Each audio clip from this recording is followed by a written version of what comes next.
Hello and welcome to Just Jets episode number 184. What is going on? I am Matt O'Leary, going to be hanging out with you to talk about the Jets' initial 53-man roster. Got to make sure that this is well known and well put out there. This does not necessarily mean this is going to be the 53 guys who are going to be there on opening night. Hopefully we'll put to bed any panic that you might have. I want to talk about Bryce Huff because supposedly different teams around the league were interested in Bryce Huff and tried to call the New York Jets and tried to land him, and I'm glad the Jets said no to that. And of course, we'll do your voicemails as well. But before we get into all of that, a word from our sponsors over at Manscaped.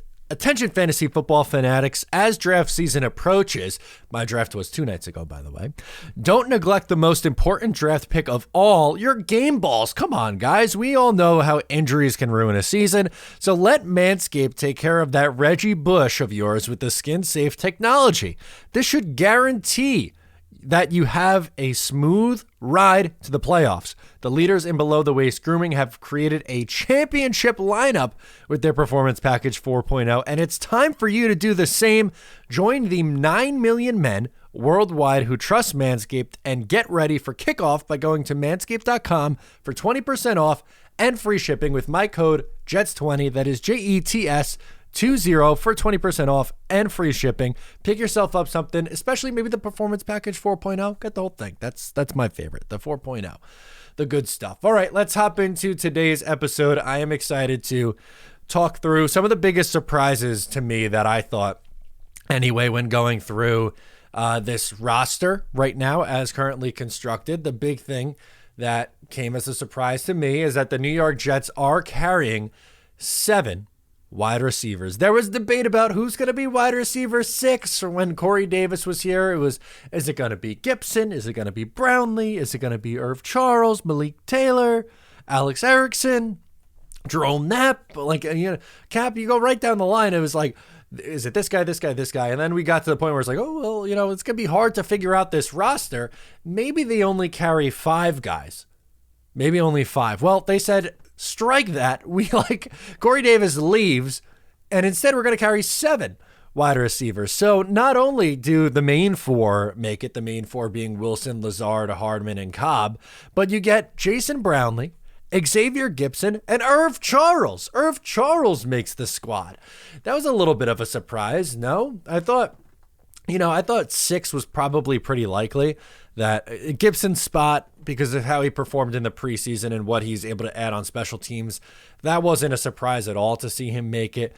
Brownlee, I was happy, obviously, that he made it. I was a fan of Jason Brownlee, but I thought he was a little bit quieter in the preseason as opposed to the training camp practices, so maybe they'd hold that against him. But Irv Charles and Jason Brownlee make the squad, and no Malik Taylor. Malik Taylor, Aaron Rodgers' buddy from Green Bay. You would think, oh no, here he comes. He's going to make the team now, but that's not the case. It's going to be 7 wide receivers.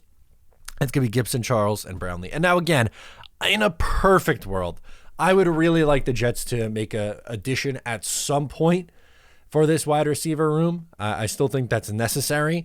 And maybe that then knocks Irv Charles off the roster at that point, but they like their UDFAs, and good for them.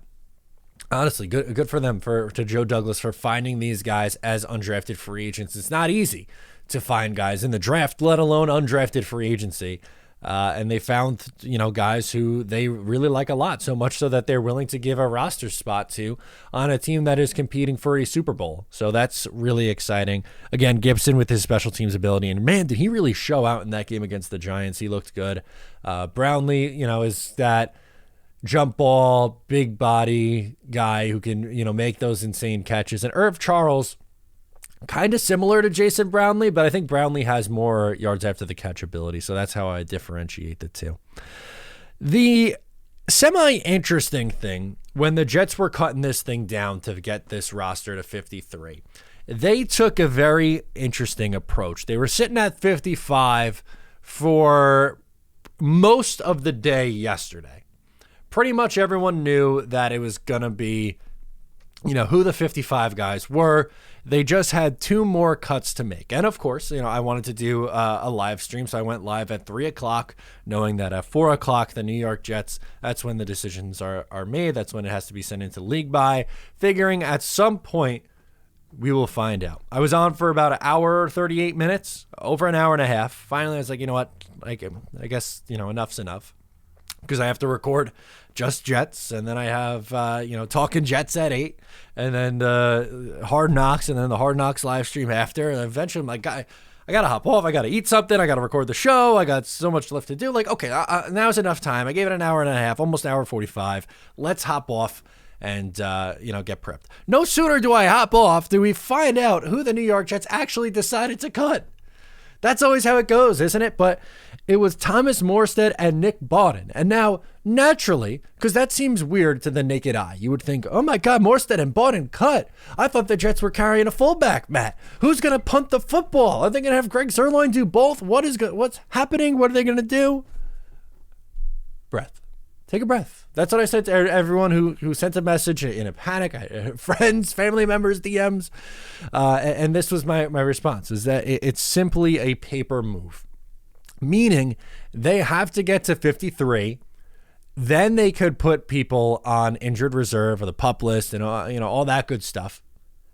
And then they could add guys back. And the 2 guys that they decided to use, Morstead and Bawden, are not subject to waivers. So this is only going to be a temporary thing. Like, you don't have to worry about either of these guys getting claimed.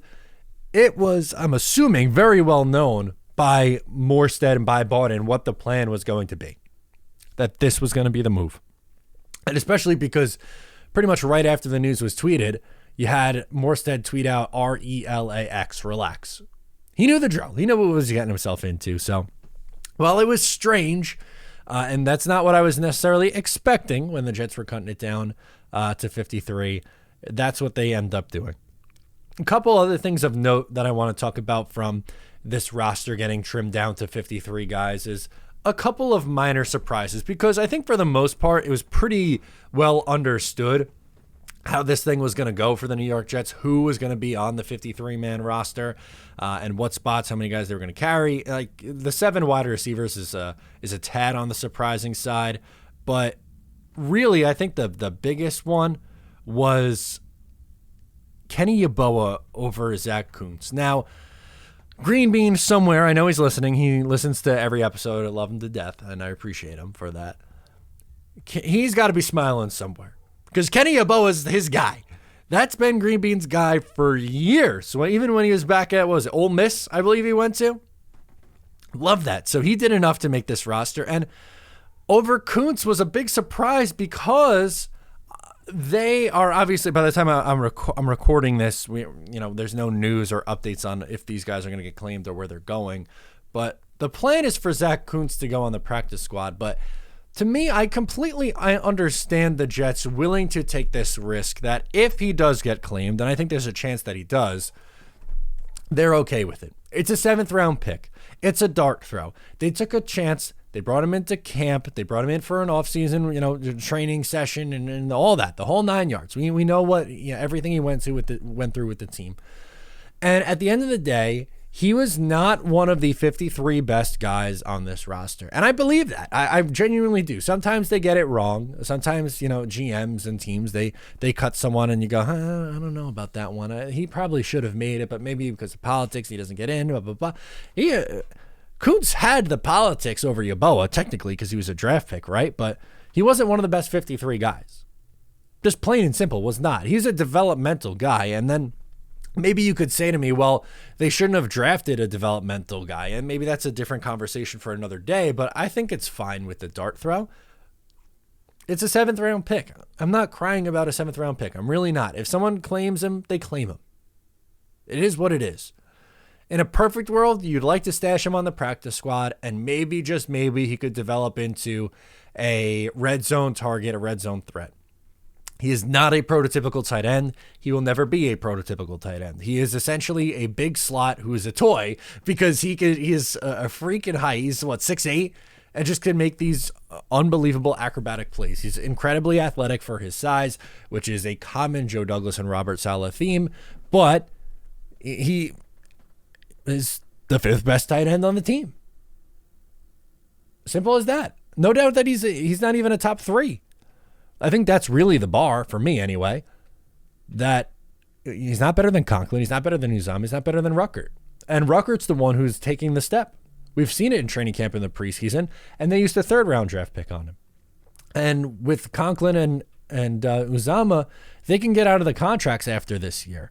I think you're probably pretty likely that you're going into next year with Jeremy Ruckert paired with one of Conklin and Uzama. My guess would be Conklin as the tight end duo.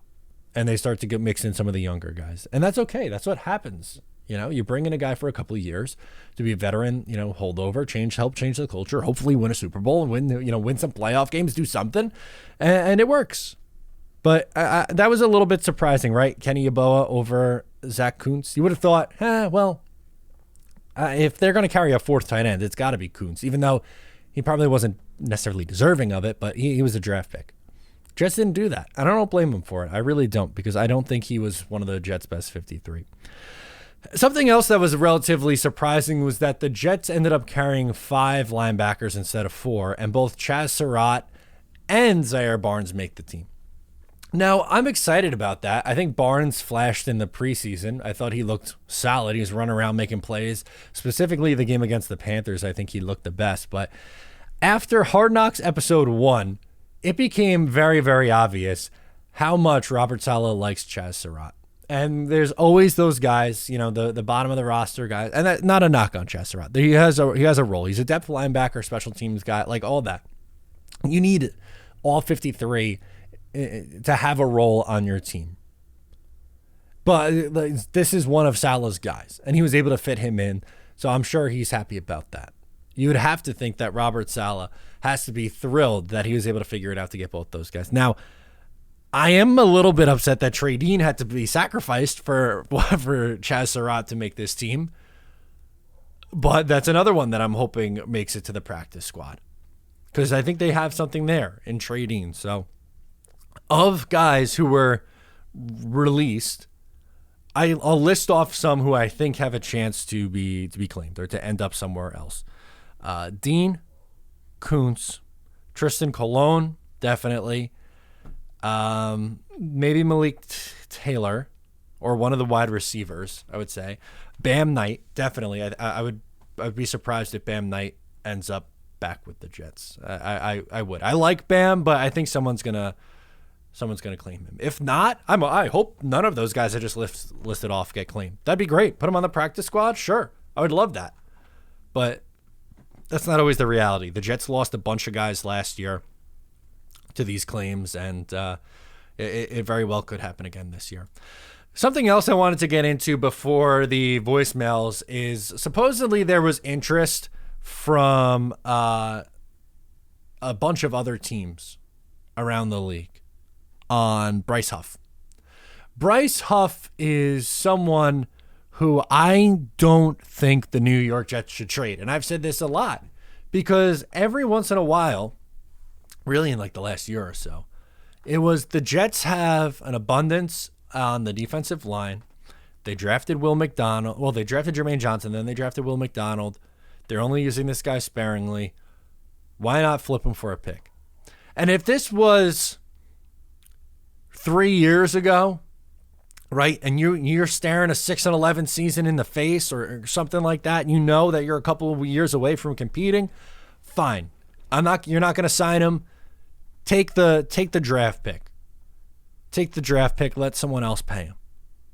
The Jets are not in that spot anymore. They are competing for a championship. I don't care the draft compensation that you could potentially get back for Bryce Huff. It doesn't matter to me.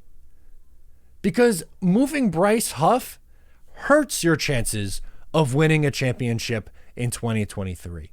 The draft pick you are getting, no matter how good it is not impacting the 2023 roster. It is only making your 2023 roster worse.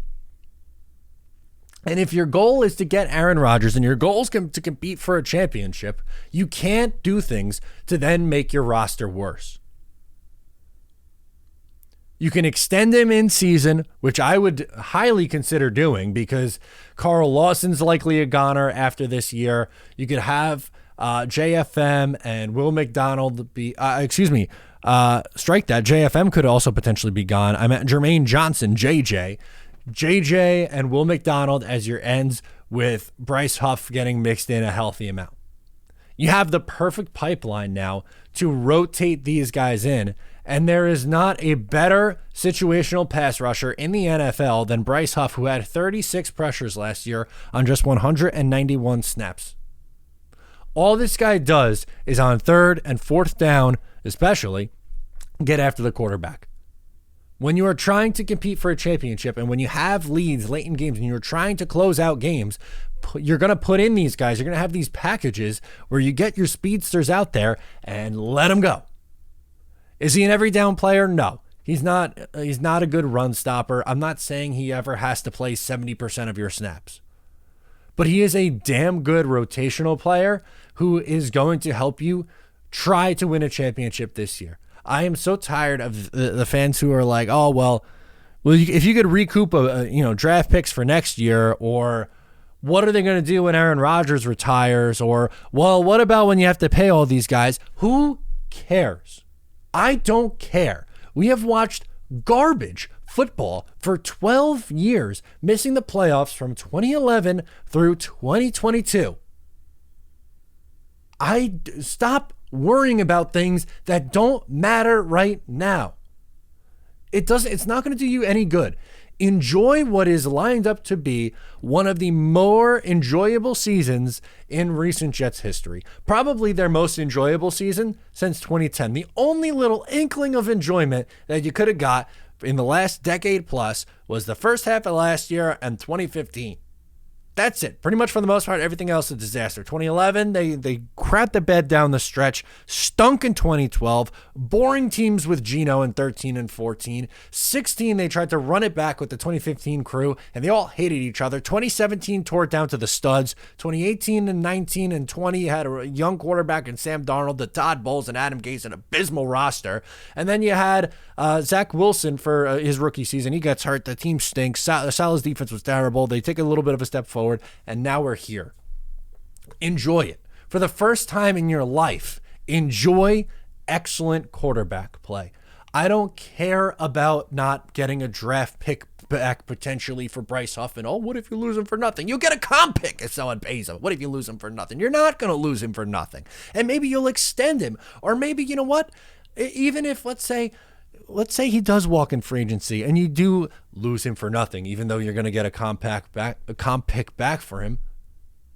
What if you win it all this year? Isn't that the goal? Go for it and try.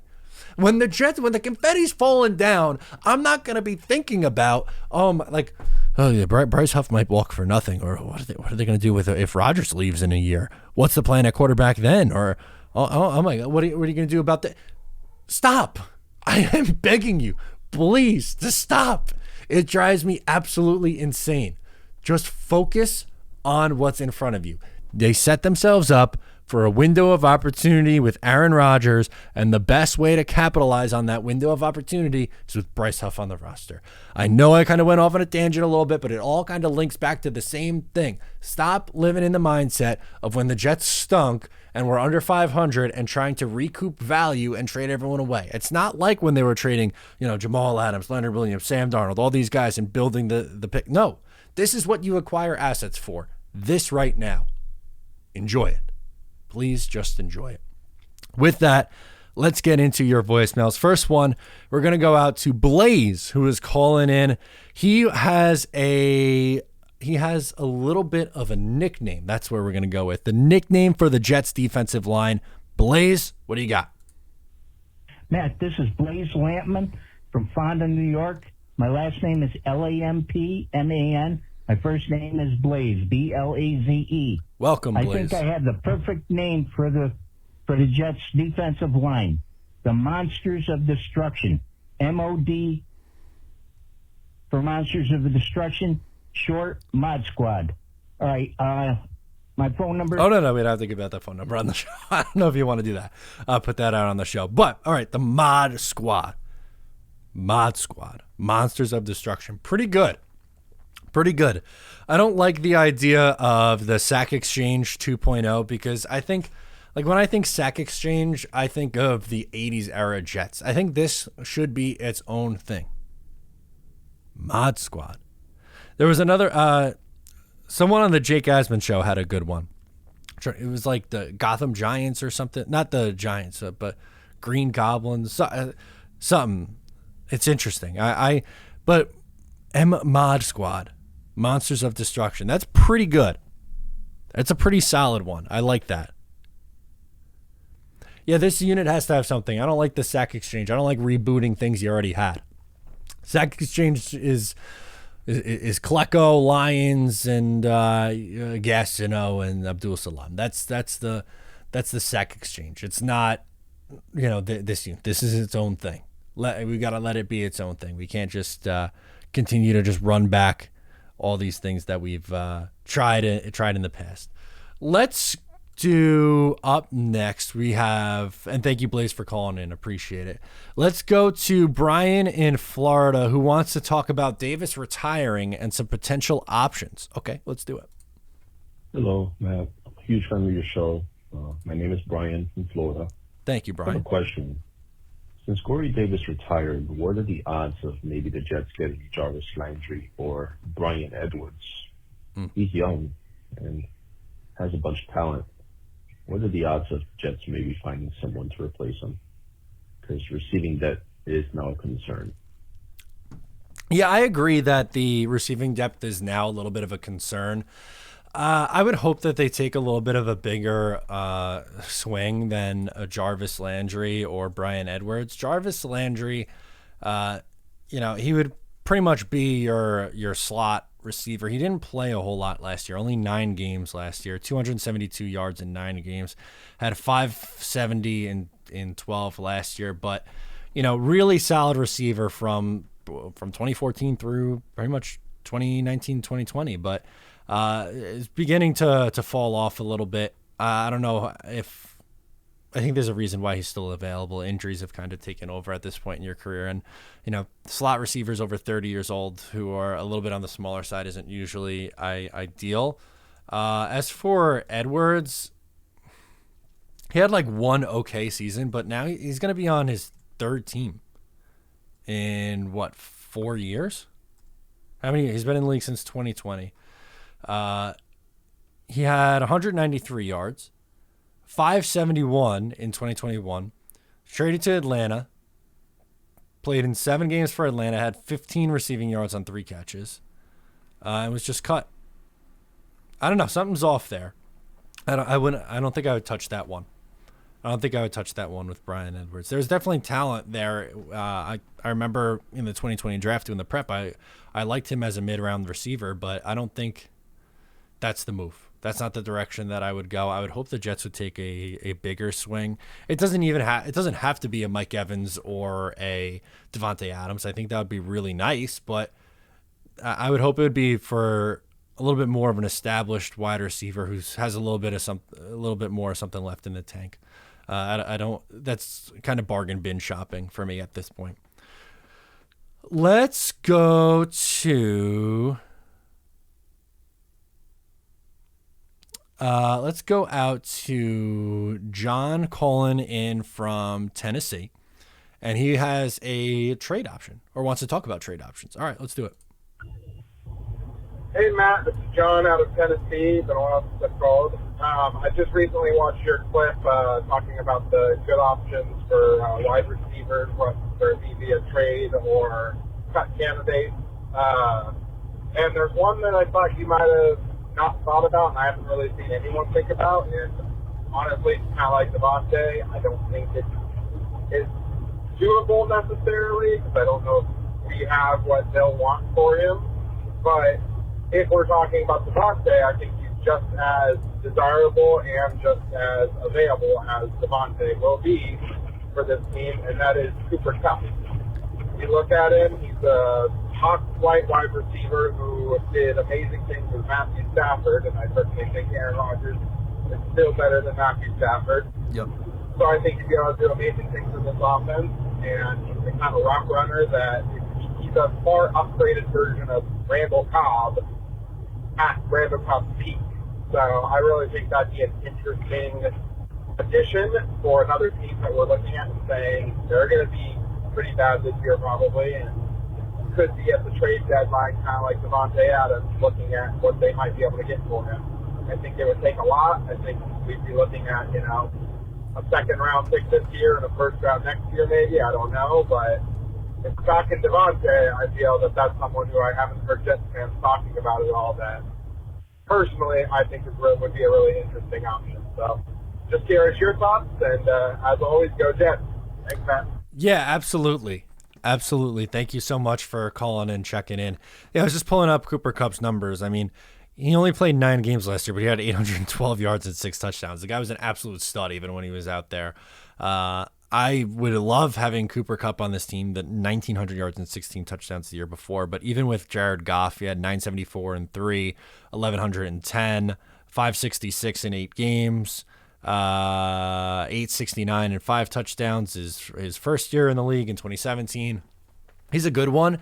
I wouldn't put this one as super likely, but you're right that not a lot of people have talked about it. But if something nuts were to happen and he is available and it looks like he's healthy and playing well, then I think it's something that you have to consider pursuing, depending on what it's all contingent on what the price is. And you're right, he would immediately become the number 2 wide receiver on this team. He's better than Randall Cobb, Nicole Harbert, Alan Lazard, all those guys. He's better than all of them. I think I would take a chance on it. I think if available, I would take a chance on it on the right price. I'm not saying you give up first necessarily, but if you could work something out in a trade for Cooper Kupp, interesting. Let's go to Main Jet. Main Jet is calling up next. He wants to talk about turnovers. Ooh, that's a good one. All right, let's do it. Let's talk turnovers. Hi, Matt. This is Main Jet calling. I just wanted to point out what has always plagued the Jets and really what I'm hoping to see on day one. And I think a lot of this you could assume is probably going to be corrected, but we won't know this until they're on the field. I've spoken to you about this before. Number one, it takes them usually about a third of the game to get their offense going. I hope that with Aaron Rodgers that will change. I've also noticed that they're always on the wrong side of the turnover battle. But here's the other thing, is that the defense, and even last year with the top 5 defense, they did not get enough turnovers on defense.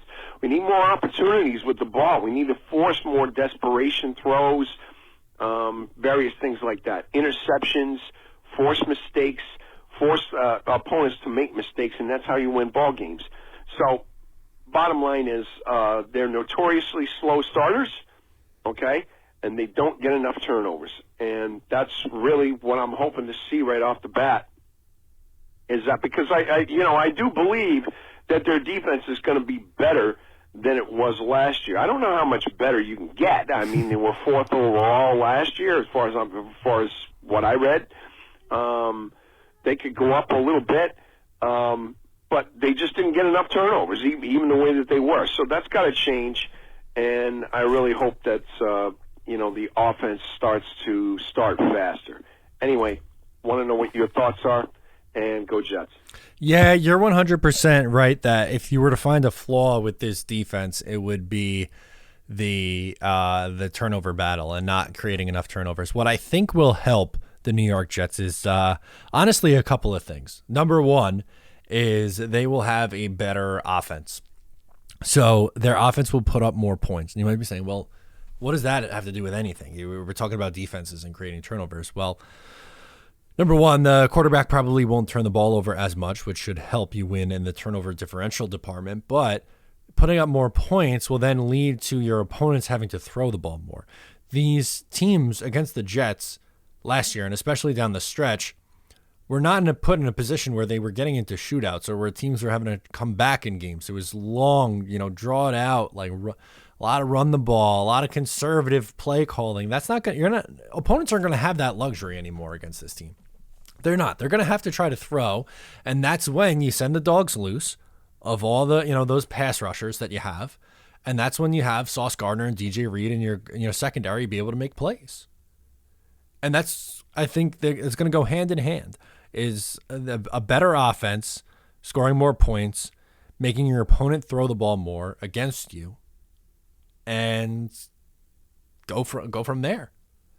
Will McDonald could add strip sack ability. Bryce Huff has that with the speed that he has off the edge.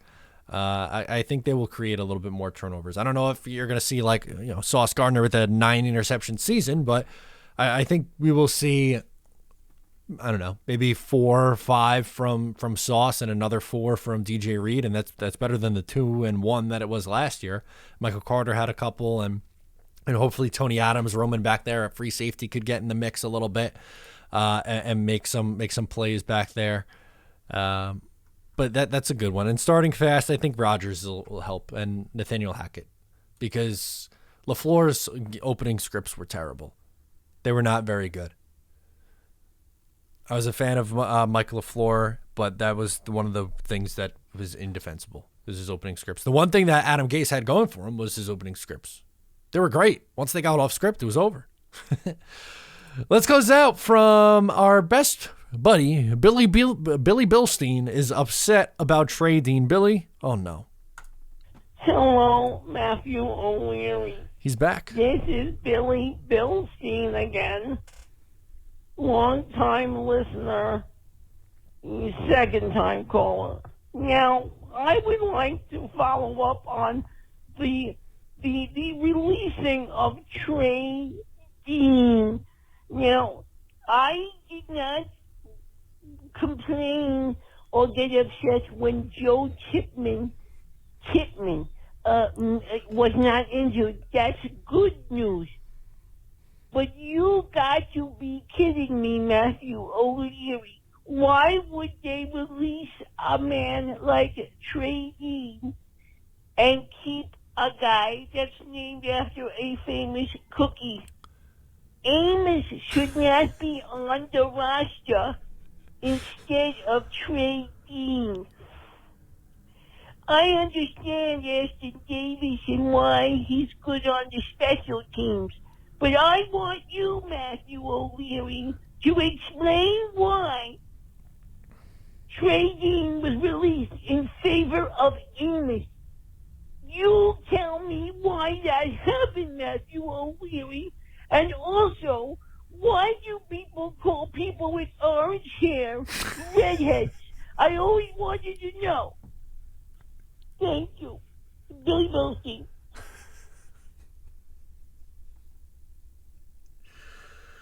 A little comedy to close the show. Billy, appreciate you checking in with us. Don't know about the redhead, why they're orange hair called redheads. I don't know. I'm it's looking a little bit more brown, auburn these days. When I was younger, it was more red, or orange. But anyway, that's funny. They like the veteran in Amos. They do. And I like Trey Dean. I hope he gets it back to the practice squad. I think it came down to holding more linebackers than safeties. You knew they were going to keep Ashton Davis. They love him. The guy can survive anything. He's been here in 2020, 21, 22. He played 13 defensive snaps last year, made the roster, though, because he played 75% of special team snaps and was a good special teamer. That's what he is. That's what it will be again this year. He's a third-round pick. They hold that high, and, Trey Dean got the short end of the stick. I hope he makes it to the practice squad because I'd like to see him develop a little bit more. I think he has some more upside, but yeah, they're going to go with the veteran and the draft pick every time. Unfortunately, that's just how it works. Thank you, Billy Bilstein. Well, that's going to do it for me on this episode. Thank you so much for tuning in to today's show. Once again, I'm Matt O'Leary. Make sure to subscribe if you are new, and I'll catch you next time.